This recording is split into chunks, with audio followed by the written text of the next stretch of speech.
नमस्कार, मैं प्रोफेसर सरोज व्यास आज आप सबके साथ चर्चा में उपस्थित हुई हूँ हिंदी भाषा शिक्षण को। इसके साथ साथ आप सभी श्रोताओं को, सभी शिक्षार्थियों और विद्यार्थियों को नववर्ष की शुभकामनाएं। हिंदी भाषा शिक्षण, देखिए जब हम शिक्षण की बात करते हैं तो शिक्षण तो किसी भी विषय को पढ़ाना और शिक्षा के क्षेत्र में अपने ज्ञान से और विषय का आदान प्रदान है। शिक्षण जब एक अनुभवी और एक प्रशिक्षित व्यक्ति अपने ज्ञान को, विषय को जब सामने वाले विद्यार्थी या शिक्षार्थी के मानसिक स्तर पर ले जा करके जब उन विचारों को, भावों को, तथ्यों को, व्याकरण को, भाषा को और इन सब चीज़ों को जब वो उसके मानसिक स्तर तक ले जा करके जब उससे को आत्मसात करवाता है तो ये शिक्षण कहलाता है।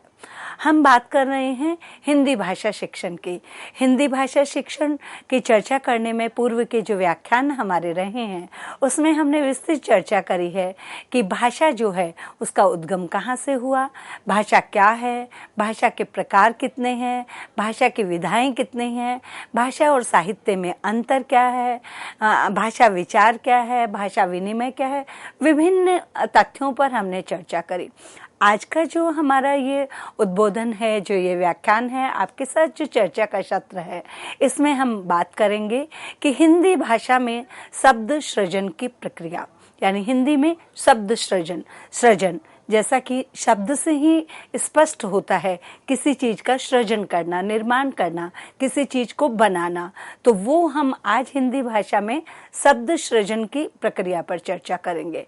और इसमें जो हम मुख्य बात करेंगे वो है संधि किसे कहते हैं और संधि के प्रकार कौन कौन से हैं, जिसमें आज की इस चर्चा में हमारा प्रयास रहेगा कि स्वर संधि और व्यंजन संधि पर हम विस्तृत विचार विमर्श करेंगे, समझेंगे कि स्वर संधि क्या है और व्यंजन संधि क्या है।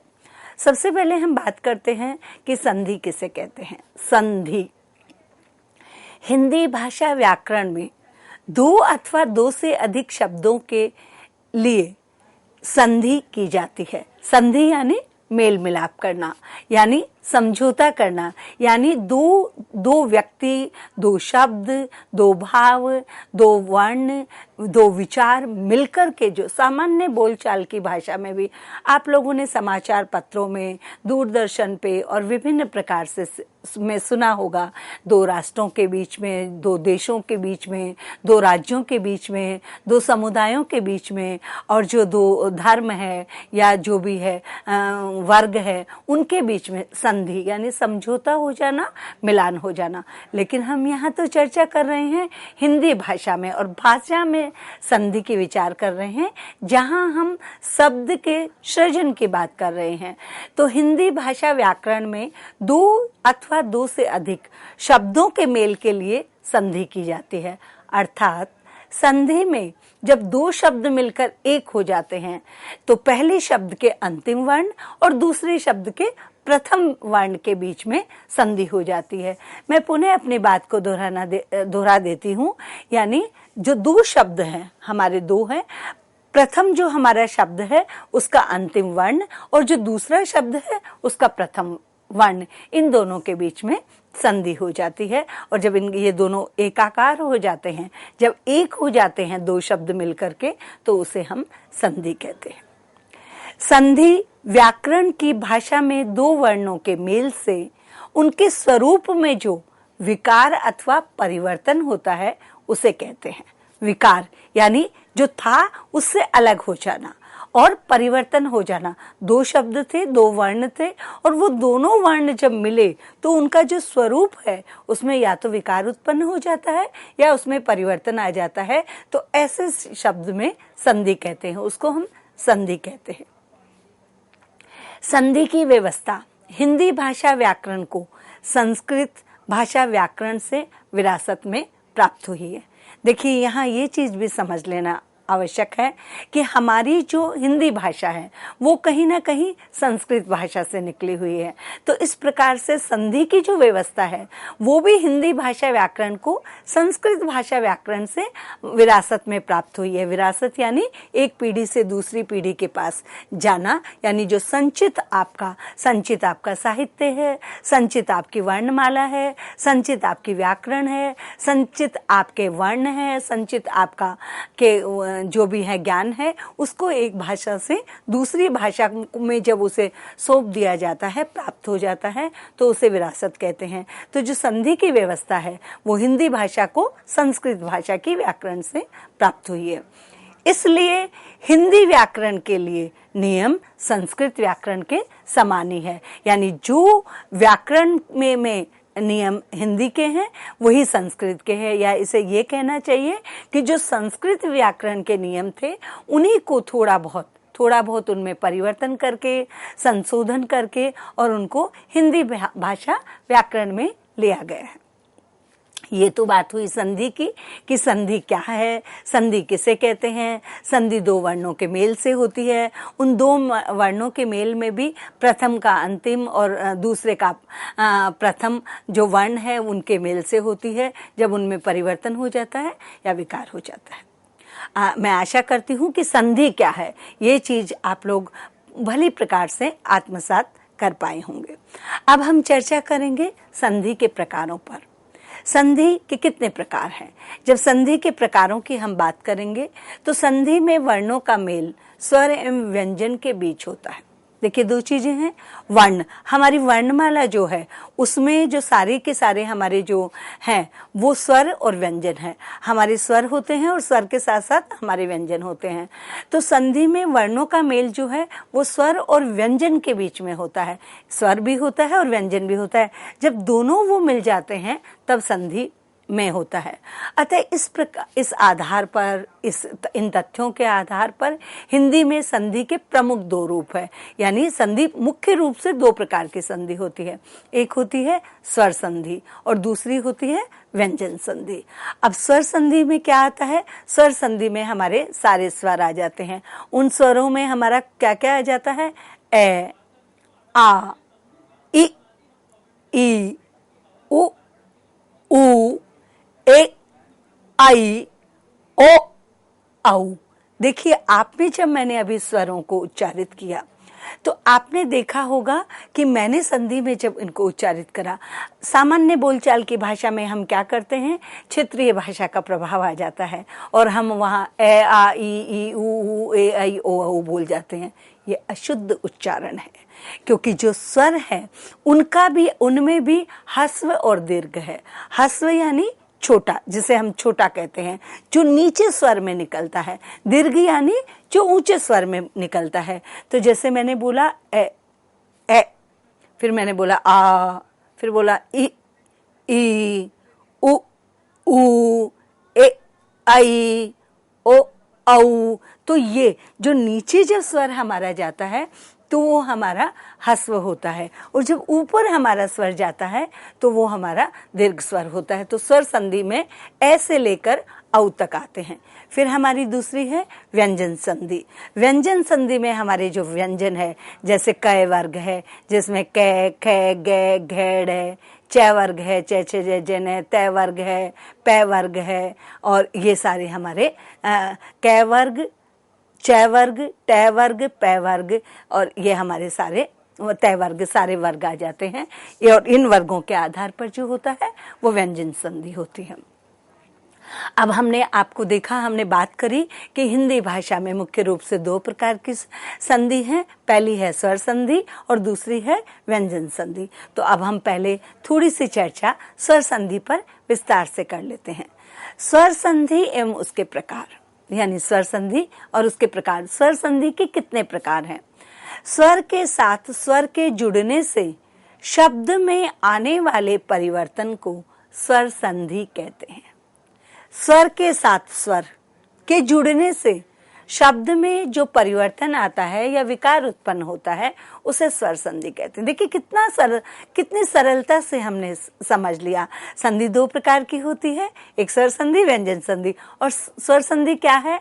जब स्वर के साथ स्वर जुड़ता है। अभी अभी मैंने आपको बताया ए से लेके औ तक, तो वो जो ए के साथ यदि ए, आ के साथ आ, या ए के साथ आ, या ई के साथ औ, आपस में जब दो स्वर जुड़ जाते हैं और वो दो स्वरों के जुड़ने से जो शब्द में विकार या परिवर्तन उत्पन्न होता है उसे हम स्वर संधि कहते हैं।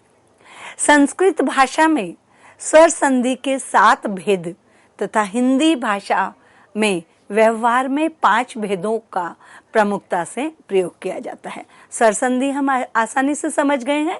कोई भी बालक यदि प्राथमिक कक्षा का बालक है या उच्च अध्ययन करता है, वो भी अगर इसको इस प्रकार से समझ जाएगा, अपने जीवन में कभी हम इसको विस्मृत नहीं कर सकते कि स्वर के साथ स्वर जुड़ने से शब्द में जो विकार या परिवर्तन होता है वो स्वर संधि होती है।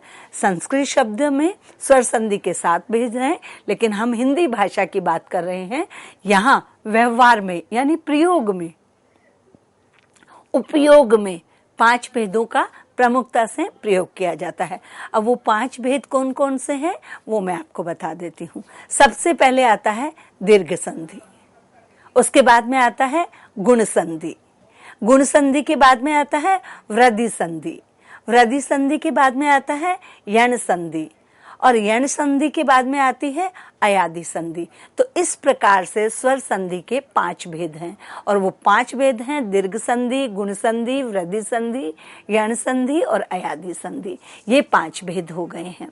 अब स्वर संधि के जो प्रकार हैं, जैसे कि मैंने अभी अभी आपको बताया 5 प्रकार है, इनको हम विस्तार से इनको समझने का प्रयास करते हैं। सबसे पहले हम बात करेंगे आपसे दीर्घ संधि की। दीर्घ संधि को समझने से पूर्व दीर्घ शब्द का अर्थ समझना आवश्यक है। जैसे दीर्घ अर्थात जिन स्वरों के उच्चारण में मूल स्वर ह्रस्व से दुगना समय लगाता हो तथा द्विमात्रीय स्वर को दीर्घ कहा जाता है। इस प्रकार मूल स्वरों के संयोग पर होने वाले दीर्घत्व को दीर्घ संधि कहते हैं। इसे मैं और अच्छी तरह समझा देती हूँ आपको। दीर्घ संधि को मतलब दीर्घ है क्या, पहले हमें यह समझना पड़ेगा दीर्घ क्या है। दीर्घ अर्थात जिन स्वरों के उच्चारण में मूल स्वर कौन कौन से हैं? ए, ई, उ और री, ये हमारे मूल स्वर हैं। इनसे दुगना समय लगता हो तथा द्विमात्रीय स्वर, द्विमात्रीय कहाँ? जहां 2 मात्रा लगी हो।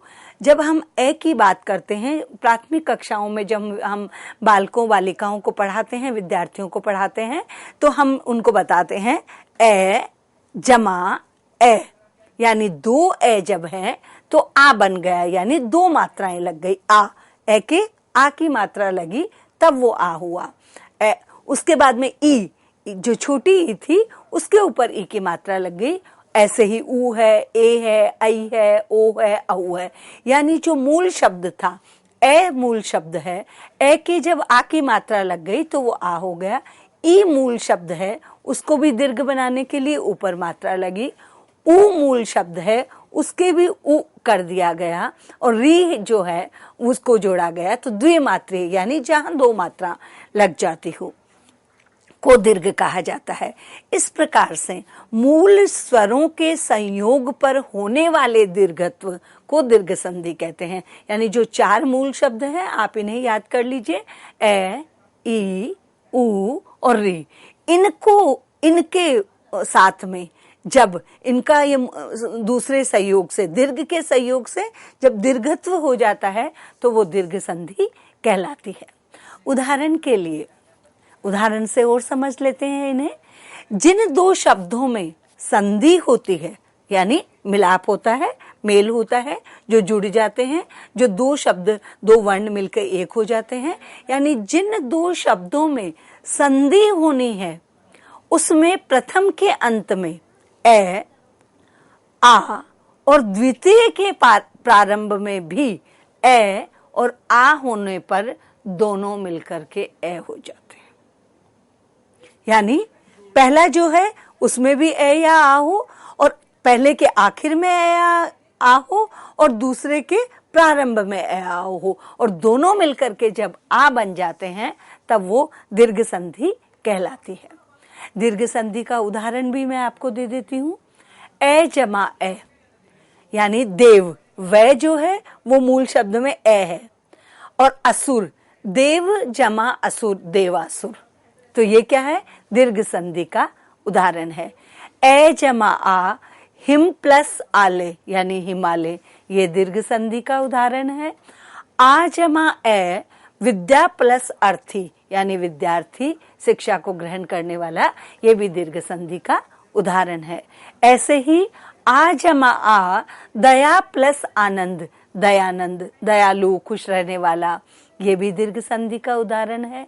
ई जमा ई, रवि प्लस इंद्र, रविंद्र यानी सूर्य के लिए ये शब्द उपयोग में लाया जाता है।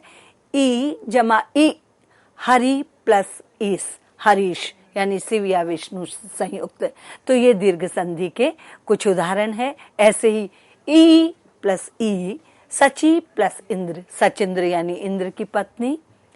ई प्लस ई यानी लक्ष्मी प्लस ईश्वर, लक्ष्मीश्वर यानी एक शहर या धनाधिपति। ऊ जमा ऊ, साधु प्लस उपकार यानी साधुपकार यानी परोपकारी या सद्गुणी।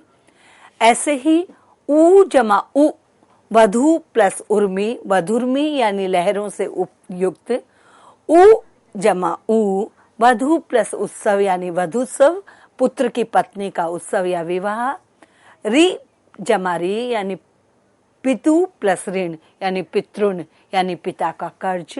तो ये जो उदाहरण थे, अब आप इसे दोबारा एक बार मैं बता देती हूँ कि दीर्घ संधि जो होती है उसमें आपका जो पहला है उसमें का अंतिम शब्द और दूसरे का प्रथम शब्द, दोनों ए जमा आ या ये होंगे। और फिर ऐसे ही हमने सारे शब्दों को, सारे जो हमारे स्वर शब्द है, क्योंकि हम जो दीर्घ संधि है वो किसका भाग है, स्वर संधि का भाग है, तो जितने भी हमारे स्वर है उनकी हम यहाँ चर्चा कर रहे हैं। अब दूसरी संधि पे बात करते हैं, गुण संधि पे। ए आ का अन्य स्वरों यानी ई, इ, उ, उ और री का एक दूसरे के साथ मेल या संयोग होने से वर्णों में उत्पन्न विकार अथवा परिवर्तन होता है, उसे गुण संधि कहते हैं। जैसे ए जमा ई ए, ए जमा उ ओ, ए जमा री अर हो जाते हैं, गुण यानी वो गुण संधि कहलाती है। अब गुण संधि के उदाहरण भी मैं आपको बता देती हूँ। ए जमा ई ए, ए बन गया, ए से एडी वाला ए बन गया। स्व प्लस इच्छा, स्वेच्छा, अपनी इच्छा से। ऐसे ही आ जमा ई ए बनता है महा प्लस ईस यानी महेश, भगवान शिव का नाम है। ए प्लस उ ओ, सूर्य प्लस उदय यानी सूर्योदय। ए प्लस उ यानी ओ, पवन प्लस ऊर्जा, पवन ऊर्जा, वायु की शक्ति। ऐसे ही आ प्लस उ ओ यानी महा प्लस उत्सव, महोत्सव, बहुत बड़ा आयोजन। आ प्लस उ ओ यानी गंगा प्लस उर्मी, गंगोर्मी, गंगा की एक छोटी लहर या तरंग। ए प्लस री अर प्लस अर यानी देव प्लस ऋषि, देव ऋषि यानी देवताओं के ऋषि। तो ये हुई हमारी गुण संधि। हम स्वर संधि पढ़ रहे हैं, संधि के भेदों में, प्रकारों में, और उसमें हमने सबसे पहले बात करी थी दीर्घ संधि की, फिर हमने बात करी गुण संधि की। अब हम चर्चा कर रहे हैं वृद्धि संधि पे। प्रथम शब्द के अंत में ए आ और द्वितीय शब्द के आरंभ में ए और ऐ होने पर दोनों के स्थान पर क्रमशः ए और औ हो जाते हैं। इस परिवर्तन को हिंदी भाषा व्याकरण में वृद्धि संधि कहते हैं। पुनः बता देती हूं, ए और आ की जगह ए और ऐ होने पर ए और औ हो जाते हैं। तो ये जो परिवर्तन है वो वृद्धि संधि है। वृद्धि संधि के उदाहरण ए प्लस ए आई, मम प्लस एव ममेव, आ प्लस ए आई, तथा प्लस एव तथेव, ए प्लस आई, धन प्लस ऐश्वर्य धनेश्वर्य, आ प्लस आई, महा प्लस ऐश्वर्य महेश्वर्य, ए प्लस ओ उत्तम प्लस औषधि उत्तमौषधि, ए प्लस औ जन प्लस औदार्य उदारता, आ प्लस औ महा प्लस औषधि महौषधि, आ प्लस औ महा प्लस औदार्य उदारता। तो ये हमारे जो है वो वृद्धि संधि के उदाहरण हुए। स्वर संधि में हमने सबसे पहले दीर्घ संधि की बात करी। दीर्घ संधि के बाद में हमने जब दीर्घ संधि को समझा, उसके बाद में दूसरा था हमारा गुण संधि। गुण संधि के बाद में जो हमने चर्चा करी वो वृद्धि संधि की करी, और अब हम बात कर रहे हैं यण संधि की। यण संधि में ए की संधि अन्य स्वरों ई, ऊ और री के साथ होती है। ए के साथ अन्य मूल स्वरों के सहयोग से जब वर्णों में बदलाव होता है तब यण संधि होती है। देखिए, मैंने आपको पूर्व में बताया कि मूल स्वर कौन कौन से हैं। ए है हमारे पास, ई है, ऊ है और री है। तो यण संधि में ए संधि का जब अन्य मूल स्वर, अन्य कितने बच गए? 3 बच गए, ए, ऊ और री। इनके साथ में जब संयोग होता है और वर्णों में बदलाव होता है तब यण संधि होती है। जैसे ई, आई अन्य, ऊ, औ अन्य स्वर, री, री, रे। तो ये जो वृद्धि संधि के उदाहरण है उसमें देखिए ए प्लस ओ उत्तम आपका यण संधि का आप उदाहरण देखिए।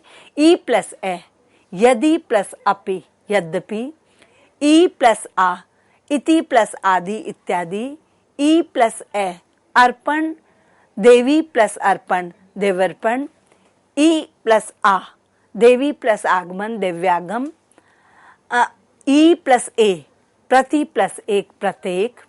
ऐसे ही ऊ प्लस आ मधु प्लस अरि मध्वरी श्री कृष्ण भगवान को कहा गया है। ऊ प्लस आ सु प्लस आगत स्वागत, औ उ प्लस आ वधु प्लस आगमन वध्वागमन, ऊ प्लस ए अनु प्लस एषण अन्वेषण यानी खोज करना, री प्लस आ पितु प्लस आज्ञा पित्राज्ञा। अब अंत में हमारी जो 5वें स्वर संधि का भाग है वो है अयादि संधि। मूल स्वरों के परस्पर संधि होने के बाद मूल शब्द कौन कौन से, स्वर कौन कौन से थे? ए, ऊ, ए और रे। मूल स्वरों में परस्पर संधि होने के बाद संधि उपरांत निर्मित स्वरों ए, आई, ओ, औ के साथ ए और ई वर्णों की संधि का क्रम आता है।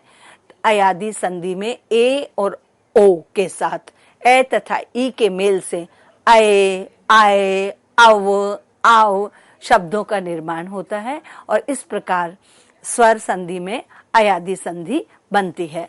और अयादि संधि जो है उसके कुछ उदाहरण है।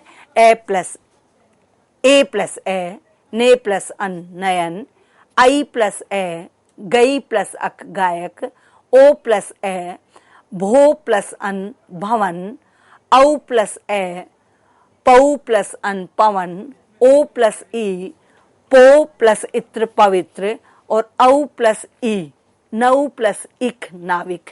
ये कुछ अयादि संधि के उदाहरण है। तो इस हमारा जो ये व्याख्यान जो हमारी श्रृंखला है, आज हम हिंदी भाषा शिक्षण में जो चर्चा कर रहे हैं, तो हमारी आज की जो चर्चा का ये विषय था वो हमारा था कि संधि क्या है और संधि के प्रकार कितने हैं। मैंने आपको बताया कि संधि के 2 प्रकार है, स्वर संधि और व्यंजन संधि।